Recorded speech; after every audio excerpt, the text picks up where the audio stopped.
Welcome to People Tech, the podcast of WorkforceAI.news. I'm Mark Pfeffer.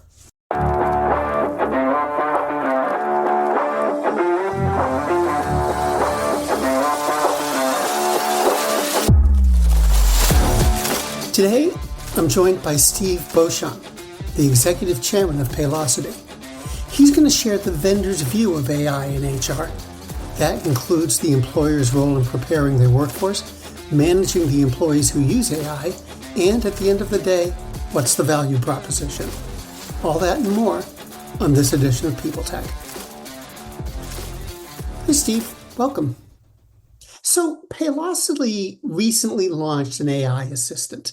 I'm wondering if you can tell me about the thought process behind it. What was the evolution of the idea in the product? Yeah, like most companies really around the world are trying to figure out how AI can be part of that product portfolio and add value to our customers. And so we have really made investments in a few different areas, things that might assist our customer at getting the job done, things that might be able to provide them insights, and then maybe things that might automate a lot of their work. And so AI Assist definitely falls into this assistance category. One of the things that we have found is our product has expanded through a large number of modules that we've added over the years. There's definitely increased product complexity. There's a lot more clients can get done, but at the same time, there's a lot more knowledge they need to be able to kind of navigate that product. And so we get a lot of emails from them. We have a lot of conversations with customers. Some of it's just, how do I do something? Some of it's like best practice questions. And so part of our thought process was, could we make this available to them in context at their fingertips using an AI chatbot technology where we really take the value out of all the data that we have across our platform and then be able to surface answers to them easily, not necessarily taking away the other options. We still want them to be able to call us and email and interact with them, but giving them that really quick answer right at their fingertips. And that was really kind of the genesis behind building our AI Assist and then just launching that to our customers. And how long were you guys at work on this? I mean, it seems like everybody's jumped into the AI space in the last 2 years. Were you sort of part of that wave, or had you been thinking about this kind of capability beforehand? So we started a kind of a data science team about 4.5 or 5 years ago. Our first product that we launched from that team was a predictive index in terms of who might leave the organization, leveraging all the data that you have around why people leave and who leave that organization. We've also got another algorithm that we've launched around Modern Workforce Index that is kind of a culture engagement building capability. And then many, many other examples over the years since then. Specifically on the latest product, the chatbot, we've had that now in beta for about 6 months. Our goal was to be able to answer 85% of the questions that our internal folks were getting from our customers very accurately, leveraging all the data that we have about the customer. And so what we would do is we had our internal people working with it, asking it the questions they were getting from customers. They would thumb down if instant feedback. If that wasn't the answer they needed, they would thumbs up. And then through all the ones that maybe the tool was getting wrong, we would then train the model and sometimes provide it more data, sometimes provide it training, sometimes go back to the source material and make sure it's right. And through that 6-month exercise, we got comfortable that we could get to that hurdle rate and felt like this would be really additive to the client experience. Now, you'd mentioned that a lot of this is about efficiency. And, many solutions providers, I think pretty much all of them, talk about efficiency, and AI will free up time so your workers can do more creative and strategic work. And that seems to be pretty much universal. That's the pitch about AI. Will we ever get more than that? Are there capabilities that you're thinking about or people are thinking about? I do think that this is a platform technology for what all the different uses are. We don't know yet, and that will definitely evolve over time. I think the obvious ones are a level of assistance, chatbot, natural language search, ability to answer questions. There's also, I think, automation. So if a task was 6 steps, I may be able to anticipate your next 2 steps and do that for you. And so those certainly fall into that efficiency category. I think there's still some burgeoning capabilities around insight insights and best practices that maybe help you run a better HR organization, maybe engage with your people differently. So you might think about gathering feedback from employees, identifying hotspots, actually then tying that to best practices and action plans that you might be able to then be able to use, monitor, set goals. So I think that insight category is something that there are examples currently for that category, but I think there's an area where the more experience you get with the models, the more intelligent they get, and then probably see different use cases will surface. And have you thought about that enough to be able to give me an example, sort of paint a picture for me of what a session might look like? Yeah, so I think the example I touched on is in our employee voice product today.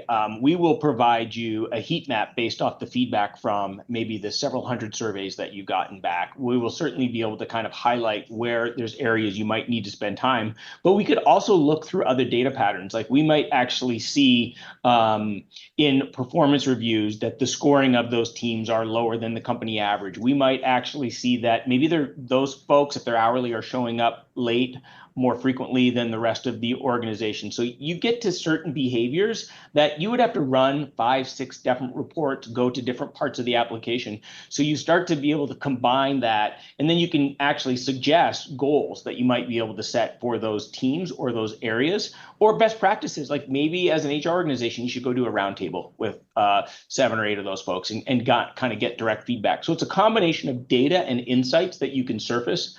And then also this idea of best practices that might go beyond just the software that they're using and might go back into kind of, HR normal practices that maybe haven't taken place in a while. And I think it's the value of being able to have a platform that goes almost from hire to retire, everything in between, that allows you to be able to pull some of those insights that they might take a long time to get to, or they might never actually find.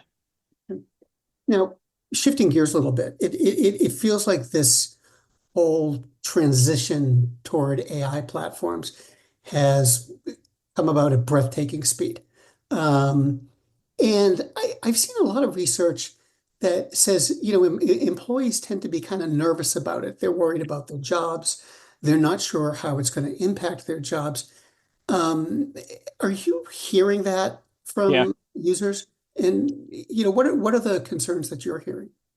Yeah, when we talk to HR practitioners, there's definitely a concern of AI's primary goal and objective is to remove humans out of the equation, or at least really reduce the number of people that you might need in a certain job function. At the same time, when we start to ask them about projects that they don't have time for or they haven't been able to get to, there's always a long list of things, because part of HR is compliance and task management, and there's a lot that needs to be done. And I've never really run into an HR department that is way overfunded. They're typically always trying to find a way to free some time up to be able to do some of these strategic tasks. I just use the example of roundtables. Lots of times they wish they had more time to spend time with employees and do roundtables and gather face-to-face feedback. And so part of our pitch is, I think sometimes the intimidation around AI is maybe the big dream of what AI can do from a longer term perspective versus practically. Let me give you an example. Do you at times have a hard time finding a report that you need to be able to get the information you want? What if we had natural language search that would allow you to surface that report in really efficiently? And HR users say, oh, that would be great. Now, what if I told you it's AI that's powering that natural language search? I think once you get down to the use case level, that's where you start to see the nervousness about AI dissipate, because they realize, oh, you've just saved me 30 seconds, 5 minutes, 20 minutes. You've taken 6 steps down to 4. But if you talk about AI at the most macro level and all the possibilities, I think it's got to get back down to those very practical use cases. And that's something that we really try to focus on our customers is tell us the problem that you have, and then maybe AI can help us solve it. Maybe we have to solve it a different way. But getting back at that problem statement, I think, is core to have a good conversation. Yeah. Now, if you think about the workforce beyond HR, just the workforce writ large, um, there's also been a lot of talk and a lot of research that shows employees are looking to their employers to train them and to explain AI to them and to, I don't want to say hold their hands, but certainly to make them feel more comfortable with the transition and with the technology. Do you, first of all, do you agree that that is the employer's role? And if you do, are employers doing their part? So I think as it relates to how AI might impact their individual job, I think it is absolutely best practice from a transparency, communication, and just general employee retention to be able to have those conversations, right? We are very good at having a conversation around cybersecurity and how somebody needs to protect themselves and the organization for cybersecurity trends. We need to think about that in the same way from an AI perspective, which is if your job, you will now be interacting with products, solutions, services, or that have an AI component to it. I think explaining that is going to be really part of moving up that acceptance curve. And some of that is very high level training that you can do, very much like cybersecurity. Some of it is very job specific. And so it might be, you're creating a spreadsheet with the following data sources, you're sorting, you're filtering, you're having to take a whole bunch of activity. Maybe with an AI engine, I can reduce the time for you to be able to do that from a 30-minute activity to a 10-minute. But then you actually have to tell them what you want them to do with the time you free up. Because otherwise, if you leave that story open-ended, they're just going to say, there's 8 of me, now you're going to need 4 of me. And so I just had this conversation with our team who services our customers about the AI chatbot that we released. The first question they said is, are you going to need less people to talk to customers? I said, not necessarily. I'm going to need you to talk to customers about different topics. Much more best practices, much more consultative. You will likely be less transactional in your job. And I think having that conversation specifically with the employee about their job and how that interaction model might change as you see AI solutions deployed is a really important part for every employer to do. And I don't mean to sound cynical, but do you find that most employers have sort of got their arms around that and realize that they have a pretty significant role to play beyond just offering the technology? No, I don't think so. I think we're early in the curve. I think people in leadership are often trying to get their arms around how AI could impact their organization. They're also trying experiments. They're seeing what works. They're not perfectly sure if I roll this out, what's going to happen. So I think we're very much in this experimental phase. Um, and so but your point is a good one, which is that is going to end up being part of the role of organizations, HR teams, as well as leadership across the organization. Because anytime you've got a broad platform or technology change, or any change for that matter, obviously we saw massive uncertainty in a pandemic, there's uncertainty around a new topic like AI. You've got to be able to handle the questions up front. You've got to be able to provide whatever level of clarity you can. And then you've got to commit to some level of consistent updates in terms of here's where we are on the AI journey as an organization. Here's how it's going to affect your job today. And here's the next steps. And by the way, once we get to that next step, we're going to come and have this conversation again. And that dialogue, I think, is what allows you to be able to evolve as an organization, but yet retain the talented people that you've got. It seems to me that it's vendors, solutions providers who are talking a lot about AI. And it makes me wonder, are customers leading this charge into this kind of capability, or Sure. is it more vendor driven at this point? Yeah, great question. I think you see a lot of vendors leading the charge. You see a lot of marketing around AI. There's no question about that. And it's not necessarily customers coming to us and saying, can you outline your AI strategy? Can you tell me about your investments? I want to make sure that I understand that. Where we see that conversation happening, though, is when my employees are making decisions in benefit enrollment. I want to make sure that they're making the right decision for them and that they're taking full advantage of our benefits, because I know if they do that, then I'm going to be able to have higher retention and better satisfaction. And so then the question is, well, how do I solve for that? Because that's a complicated step-by-step process that you've got to be able to go through. Okay, if we have data from all of the history and we can surface that in AI that allows the employees to make better decisions, is that something that you would find valuable? That's how the conversation typically occurs with our customers. Is we start with a problem that they have typically surfaced to us, and then if we can apply our software solution to that and it has an AI component, we try to draw out the conversations that way. And that's where I think it becomes value added. If we try to do it in reverse, which is we've got AI all over our platform and it's going to assist you, it's going to automate, it's going to drive efficiency, customers don't know exactly what that means until you get down to the examples. Yeah, and you have to wonder, I think, or I wonder, um, from a marketing point of view, everybody's talking about AI so much.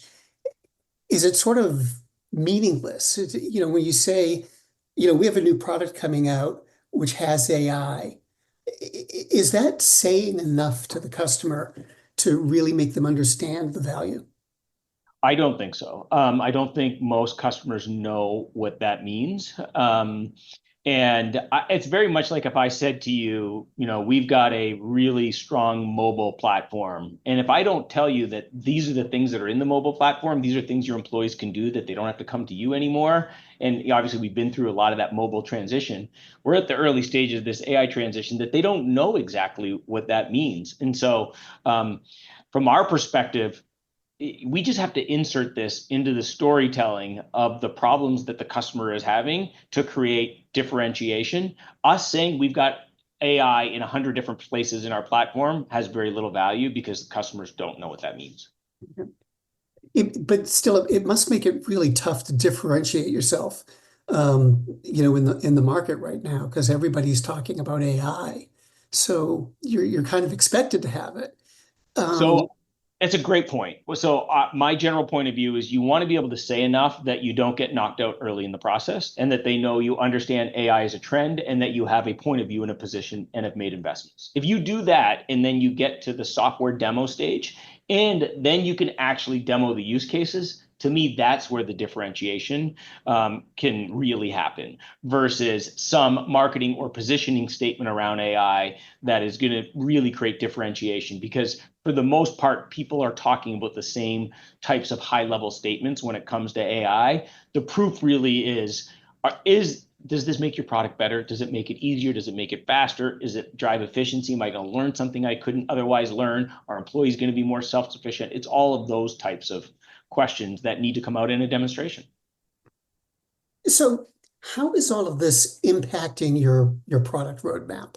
Well, actually, let me ask the question for Paylocity, but also throughout the business. Are vendors, thinking differently than they did before about the kind of features they can build and they can offer? It's a good question on the kind of features they can build and offer. I don't know if it substantially at this point changes your roadmap in terms of very different features. I think it does change though how you address building new features for your product. And for us, at least the way we've approached it, we've kind of got a platform team in data science and machine learning and AI, and that team becomes a resource for all of our product teams. And so when our product team is designing a new wizard, they're designing a new onboarding process, they're designing some, new data visualizations, they go to our AI team and say, here's what I'm doing. How leveraging the platform capabilities that you've got could we deliver a better experience? So you think about like natural language interactions, you think about chat interactions, you think about automation and reducing steps. And so that's what we're trying to drive across the organization is every feature we build, our product manager should have an opinion of whether there's an AI component or not.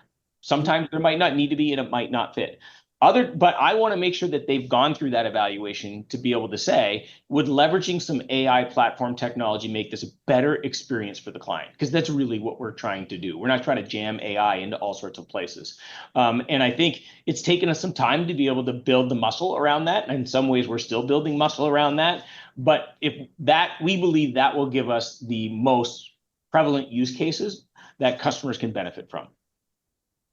When it comes to talent, the employees with the skills to build these solutions, or on the customer side to take advantage of these solutions and implement them. Um, is there enough talent out there, or is it really hard to find people who really know what they're about? Yeah, I would break the talent up into different buckets. Certainly it's always difficult in technology to find great talent. So start with that overarching statement. I think when you get into some of the newer technology and the pure engineering technologists, yes, those are definitely hard to find. And it is rapidly changing, and those folks need to be able to continue to stay involved. The good part is it's an area a lot of people are interested in. So you can certainly find people internally that you want to train up to that. You can bring some external resources. I think there's talent there. I think on the product manager side, they're still trying to figure out, because they're really like, I'm a payroll product manager. So how do I take a payroll audit process and streamline it from 10 steps to 5? I don't naturally think about AI being part of that solution. And so there's a lot of training for those folks to figure out, where AI can be helpful and where maybe it can't be. And I think that has, to me, been the bigger challenge than actually finding the technology resources, is kind of ingraining that across everybody who's involved in building different parts of the product, so that they actually are getting the value out of some of these platform capabilities, which are very different than what you would have imagined 3, 4, 5 years ago. And just one more question. You touched on this before, but I'm curious if within Paylocity, are you having the experience that a lot of your professionals are nervous about what AI might do to their jobs, the impact it might have? Well, what I would say is we've actively been having that conversation with our team. So certainly our product and technology teams more comfortable, naturally more interested in that space, and interested in learning more. And so that has been, a big topic of conversation that we've had. We've had hackathons where we've had AI being a component of all of the different solutions that they might be building. So we're trying to continue to build that comfort. That's probably been the easier part of the equation. If you look at our folks that are implementing and servicing our customers and answering their questions, they're probably a little bit more behind the curve, understanding AI, knowing where it can have an impact. And so what we've really tried to focus on is as we roll out new capabilities, we really do a lot of training with them to say it's actually our investment in AI that is allowing us to improve the search results for some common query that they have, or we're able to actually reduce the number of steps or improve the audit over here. And so we really try to make sure we train them so that they know there's an AI component to this that they might not actually see or even know exists, but our investment in that space is producing a better result for the customer. And ultimately, once they see that, they kind of get excited about the investments in AI, because what they usually come back to us is, oh my gosh, we could do that here. Here's 3 or 4 other places where maybe I get customer feedback that we need to improve. Could that help in this case? And so it's about kind of generating excitement in terms of what it could do for our customers. And I think we've been building momentum towards that. And I'm really happy with how engaged the organization has gotten around that concept. Well, Steve, thanks very much for taking the time. It was great to talk with you, and I hope we'll do it again. Yeah, I really appreciate it, Mark. Thank you very much.